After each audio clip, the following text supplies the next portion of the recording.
در کتابخانه ولایتی عمومی به نام شمس‌الدین شاهین رونمایی کتاب اشک قلم برگزار گردید که آن به افتخار 80 سالگی سابقه‌دار مطبوعات اشک یوسفی از جانب روزنامه خطلان به نشر رسید. همکارانمان از این تدبیر ادبی گزارش می‌دهند.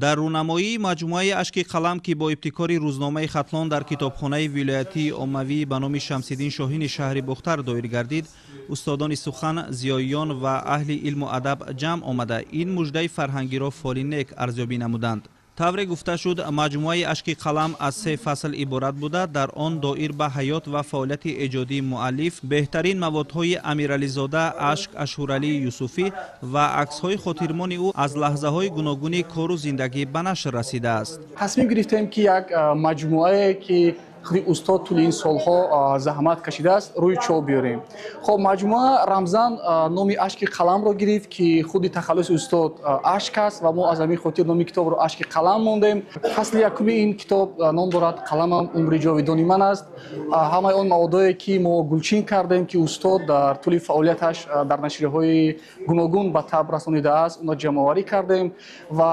قسم دومی باب که چهره‌نگاری است درباره خود استاد همپیشگانی ما که درباره زحمت‌های او، فعالیتی او، درباره کتابخانه و موادها به نشر رسانیده‌اند جمع آورده شد و قسم سوم باشد عکس‌ها است از حیات استاد، از دوران در مکتب فعالیت کردنش، در رسانه‌ها کار کردنش، با دوستان در سیاحت، یعنی اونو ما جمع آوری کردیم و کتاب رو مرتب ساخته و تب رسانیدیم. در محفل ادبی ذکر گردید که مجموعه مذکور به مناسبت 30 سالگی سابقه‌دار مطبوعات و معارف اشک یوسفی روی چاپ آمده. هدف از آن قدرشناسی زحمت بسیار ساله این ایجادکاری اصیل و ترغیب انسان دوستی و بلند برداشتن معنویات جامعه می باشد. اشک یوسفی یکی از دوستداران مطبوعات، یکی از دوستداران روزنامه و مجله نه تنها ولایتی بلکه سراسر جمهوری می باشند که پیوسته با این نشریه‌ها همکاری دارند، ایجاد میکنند و پیشنهاد میکنند و هر آن چیزی که نگاشته هایی که اشک یوسفی پیشنهاد میکنند چون اون شده ها اون سخن ها را در دکان خیرتمندی با اون تجهیزات با عقل خیرت خویش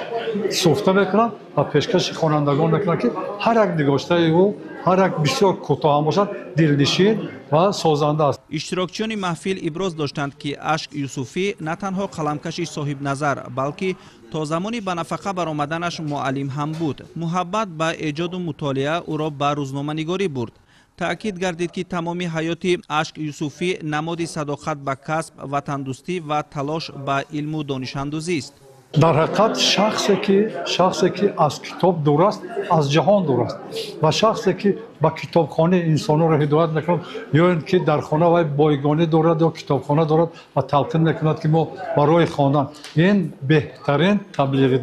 تبلیغاتگر کتابخانه کتابداری می‌باشد و